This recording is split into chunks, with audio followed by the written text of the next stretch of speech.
I have seen a lot of theories about what Saul could be in Raised by Wolves. A god, the god, advanced artificial intelligence, a telepathic snake, the entire planet of Kepler, a highly evolved life form, the Mithraic Ark, and more. Well, I wanted to get in on the action, and after rewatching the series, I think I have a pretty good guess. Hey everyone, I'm Brent the Middleman, your middle-aged middle manager in Middle America, here today with a video taking a look at one of the most mysterious characters in HBO's slithery sci-fi series Raised by Wolves. As always, remember to like, subscribe, and comment, yada yada yada, and there will be spoilers for season 1 of the show. Alright, let's unplug from the SimPod and get to work. I want to start off by saying that I believe there is only one voice manipulating the characters on the show. In my earlier videos, I theorized that there might be two voices, good and evil, with the humans and androids caught in the middle. But as the season went on, I've come to believe that there is just one voice, and to keep things simple, I will call it Saul. In order to figure out who or what Saul is, we need to take a look at the things Saul can do. We have seen Saul communicate telepathically with Otho on the Mithraic Ark when it was still weeks away from Kepler 22b. According to Otho, the voice told him to be fruitful. Otho interpreted this to mean rape young girls who are asleep in their sim pods. Otho must have awakened from his pod, then found girls to be fruitful with. It's not clear if he did this to multiple girls or just Tempest, but either way, he got caught and put in a specifically designed Mithraic prison helmet. This helmet just so happened to allow for blood to be drawn from the wearer, which Mother was able to conveniently use to feed her digital fetus. Otho was also just days away from being executed, but Mother conveniently crashed the Ark, allowing him to survive longer. First, let's just say we believe Otho actually heard a voice, since we have seen others hear it on the show. There's a chance Otho is just a creep, but he was the second highest ranking cleric on the ship, and it would be pretty odd for him to throw everything away to be the first rapist of the new world. Second, I'm going to assume that this voice did not originate from the ship, since nobody else claims to have heard it, but then again, most of the people on board were killed. But Otho survived, bringing his umbilical helmet to Kepler, and so did the pregnant Tempest. I believe that this is exactly what Saul wanted. He wanted Otho to be on Kepler to be available to feed Mother's baby, and he wanted Tempest to give birth on Kepler. But how did he speak to Otho while the Ark was in space? We are told in the show that the Ark was just weeks away from the planet after a 10-year journey. This could be the range of Saul's power. It's even possible that the pentagonal temples are amplifiers for Saul's voice. Showrunner Aaron Guzikowski says that we will see inside these temples, yes, temples plural, in Season 2, and it will unlock a lot of Kepler's secrets. So hold that thought, we will come back to the temples. The one problem with this is that Paul was being given visions in the simulation of the new Mithraic city that was prophesized to be founded by an orphan boy in an empty land. Maybe he started having these visions while only weeks away as well. Let's say this is the case so the whole theory doesn't fall apart. But what I really think is going on is that the arcs were made from the same blueprints that were found in the Mithraic scriptures, just like the necromancers were. I believe Saul is responsible for these blueprints making it to Earth, knowing that the Ark, the necromancers, and the other dark photon technology would help it grow powerful again. Saul speaking to Otho on the Ark and giving Paul visions in the SimPod are the first signs of Saul regaining its power. I also don't think Otho was the first person on the show to hear Saul's voice. Years before the Ark got to Kepler, Mother and Father were quietly raising a new colony of humans. Unfortunately, most of the kids were slowly killed by radiation from their food. All but two, actually. There was Campion, who is still alive and looking like a potential leader of the new colony after Season 1. Then there was Tally, sweet young Tally who liked to draw on the walls of the habitat and make dolls out of sticks.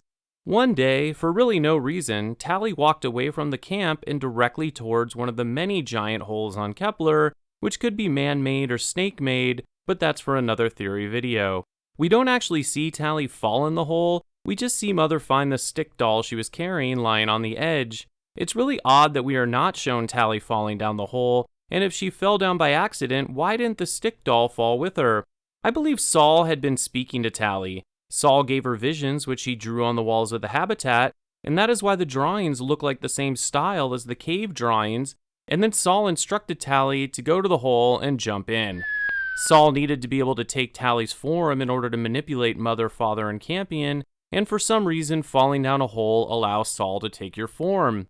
As commenter Mr. Knowbody pointed out in one of my previous videos, each of the characters who went into a hole, even if it was only a little way, all died and came back or started hearing voices or having visions from Saul. Father went down the hole to summon the Ark when he found the snake skin, then later started having visions of Tally.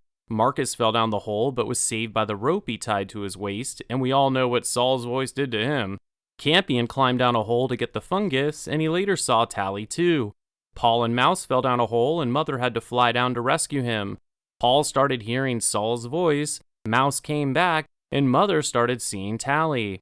It is really interesting to think about, but it doesn't explain how Otho heard the voice in space and how Paul started having visions of the new Mithraic city while on the Ark, but I think there is a connection between the holes, or what is at the bottom of the holes, and Saul. All of this shows us Saul's other power, the ability to take the form of a person and an animal. Tally and Mouse both fell down holes to the center of the planet. By the way, they must have been falling for a long time, unless Kepler is much, much smaller than Earth. Anyway, I digress. After they fell, they reappeared to multiple people in visions, with Mouse seemingly completely back, even eating and pooping. Saul used the visions of Tally to draw Father away from the camp, allowing Tempest to kill the pregnant creature, which drew the ire of Mother. Saul wanted to sow dissent between Mother and Father so that Mother could be lured away from the family. It was a vision of Tally that led Mother to the Simpod for a second time, where she gained access to her memories of Campion Sturgis reprogramming her and falling in love with him. Mother then started visiting the Simpod regularly until Saul used her memories of Campion and her feelings of love to take his form and trick her into letting Saul download the instructions for creating the Necrosnake. Saul also manipulated Marcus by helping him take out Ambrose on the temple and then use Marcus to keep Mother alive. When Marcus didn't listen to Saul and had zombie Father push her down a hole, Saul then gave Marcus a vision of his former self, Caleb. Marcus then had a full-on Fight Club moment with Caleb until Marcus ended up with a near-fatal stab wound. Maybe when Marcus fell down the hole, Saul was able to get a read on the type of person he is, or maybe when he was near the temple, or possibly when he was in the sim on the Ark. Saul seems to be able to access people and androids' true feelings and thoughts when they are plugged into the sim pods. So what does all this mean? What does this tell us about who or what Saul really is? I think it is actually pretty obvious when you look at all of Saul's abilities, because there is another character on the show that has nearly, if not all, of the same abilities. Mother. We are told that necromancer screams get inside your head until it implodes, and we know from what Ambrose and his android tried to do to Marcus with the earwig that there were cases of necromancers being in someone's head until they started killing their own people. We also see Mother be able to tell the kids to go to sleep and they just pass out. So Mother and Saul can both put their voices in human heads. We also saw Mother be able to change her form and her voice to look identical to Campion's dead sister when he said he couldn't remember what she looked and sounded like. We also saw her take the form of Marcus to gain access to the Ark. So both Saul and Mother can take the form of another human, just like Saul does with Tally and then with Campion Sturgis in the simulation. This cannot all be a coincidence, and I believe we were shown all of her abilities over the course of the show so that we could begin to understand what dark photon energy can really do, which seems to be pretty much anything, honestly. So my Saul theory is that just like Mother, Saul is either made from dark photon energy, or it is dark photon energy that gains sentience. We are told a few times that the Mithraic built necromancers after deciphering the scriptures, but they have no idea how they work or everything they are capable of. They can see inside people's heads and know if they are believers in Saul and judge them to be pure or not pure and then destroy them. We saw the Pentagonal Temple, which must be associated with Saul, speak to Marcus, judge Ambrose to be impure and destroy him, then judge Hunter to be pure and allow him to live. Everything a necromancer would do. We also know that Saul can impregnate a necromancer by downloading the instructions for creating a snake, and the necromancer can then create it like a 3D printer that runs on blood instead of ink. We also saw that a necromancer's fuel blood could be manipulated to help gestate human embryos, creating life. Saul is worshipped as a god or a creator, so perhaps dark photon energy can create life, and maybe that is where all humans and other life came from, with the snakes just being another creation, or an appendage of Saul. In episode 1, when there are just 2 kids left, Mother asks them to recite all the ways that the number 5 relates to all aspects of life. It made me think, 5 fingers, 5 toes, 5 senses, and we are told that dark photon energy is the 5th force of nature. This 5th force may be the missing force that ties everything together, the explanation of why there is something rather than nothing, and possibly where all life came from. This could explain why dark photon energy is able to manipulate humans' 5 senses. It can fool our sight with visions, our hearing with voices, our touch, like with mouse, our smell with mouse poop, and our taste. Okay, 3 out of 5 isn't bad, almost 4 out of 5. But if Saul is dark photon energy, then obviously Saul would be worshipped by both the religious and atheists. Mother says that atheists believe in science and they are technocratic. If Saul is a force of nature, tying the other 4 forces together into a theory of everything, then atheists would believe in this too, which would be an interesting twist, considering the 2 sides nearly destroyed humanity fighting over something they both would believe in. This would also explain why the temples to Saul have 5 points, shrines to the 5th force, dark photon energy, or Saul. But what if they are more than just shrines? The temples could be a way to tap into the dark photon energy, which is likely generated by Kepler's core. Here is my theory on what happened on Kepler. A very, very long time ago, life emerged and evolved on Kepler, a planet with a core that generates dark photons, which could have even led to the emergence of intelligent life, the Neanderthals. The Neanderthals dug holes to help release the dark photon energy and built temples over the holes in order to harness it. They used the power from the core to advance their civilization. But there were a group of people on the planet who thought that dark photon energy should be worshipped since it could bring the dead back to life, which of course was just Saul manipulating the dark photons to look like the dead people. The Mithraic practice of burning the dead could have come from the humans on Kepler throwing their dead into the burning core so Saul could bring them back to life. Saul could also be a voice in their head, which we see on the show makes people think they are hearing from a benevolent creator. Then, as the technology enhanced, so did their ability to commune with the dark photon energy in the core, using its power to become stronger, more athletic, maybe even live longer. They called it Saul, which means sun, because the bright, hot core was like a sun. Once the technology reached a certain level, Saul spoke to these humans, directing them to build androids, which were then used to birth snakes made from the photon energy, which were a sort of appendage of the planet's core, or Saul. The snakes could also be a sign of Saul's strength, because when the snakes died off, Saul weakened. The snakes could also be like Saul's eyes around the planet, or the temples are like Saul's eyes, a way for Saul to judge if someone is pure or not, just how Mother's eyes are the source of her power and the way she judges someone. The eyes are the windows to the soul, after all. Or the windows to the Saul, huh? We saw a memory programmed into a tarot card of the birth of one of these snakes. The snakes then began to reproduce, just like in the cave drawings, where we can see piles of snake eggs. Saul grew incredibly strong at this point, leading to the humans on Kepler to war with each other. A battle of those on the side of Saul and the snakes, and others who wanted to destroy the snakes and Saul's influence. A nuclear war broke out, contaminating all the vegetation, which is why the plants on Kepler are radioactive thousands, maybe millions of years later. Before the total destruction, a group of humans were able to send a ship to Earth, flown by 2 androids carrying frozen embryos, just like we saw in episode 1. We see a depiction of this in the cave drawings. Those that remained on Kepler worked to destroy Saul's power, the technology, and the snakes. We know Saul can manipulate technology, as we saw it shut off Marcus's lander, allowing Mother to catch him and take it to crash the Ark. Mother also has a similar ability because she is made up of dark photon energy too. The humans on Kepler had to return to living off the land, but everything was radioactive on the surface, which is why they needed to start living underground. The humans who evolved to survive in the dark and live off what was down there were the ones to reproduce. Over thousands of years, maybe millions, what were left were the creatures we see on the show, seemingly de-evolved, but what really happened was they evolved to survive on this decimated planet. Perhaps some of the survivors made it to the tropical zone, where they were protected by the magnetic field, where they kept the memory alive of what happened, but still had to live with no technology to prevent the re-emergence of Saul. In Season 2, Mother and Father may run into these survivors who may appear like primitive humans living off the land, but now they have to deal with a giant flying necrosnake.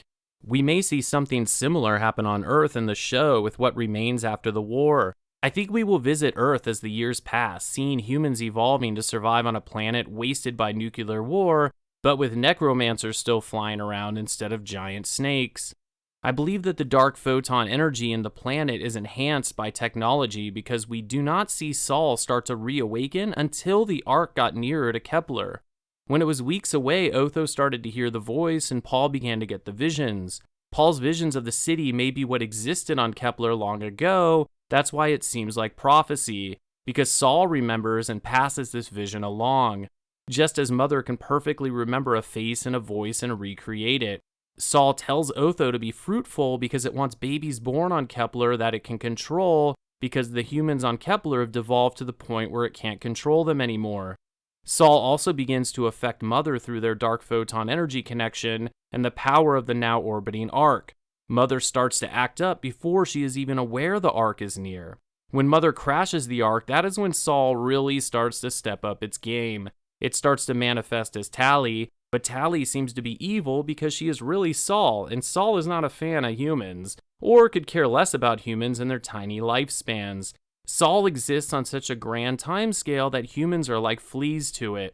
I won't go into everything that happened after the Ark crash because we saw it all happen, but it can't be a coincidence that Saul picked up his contact after advanced technology once again reached Kepler.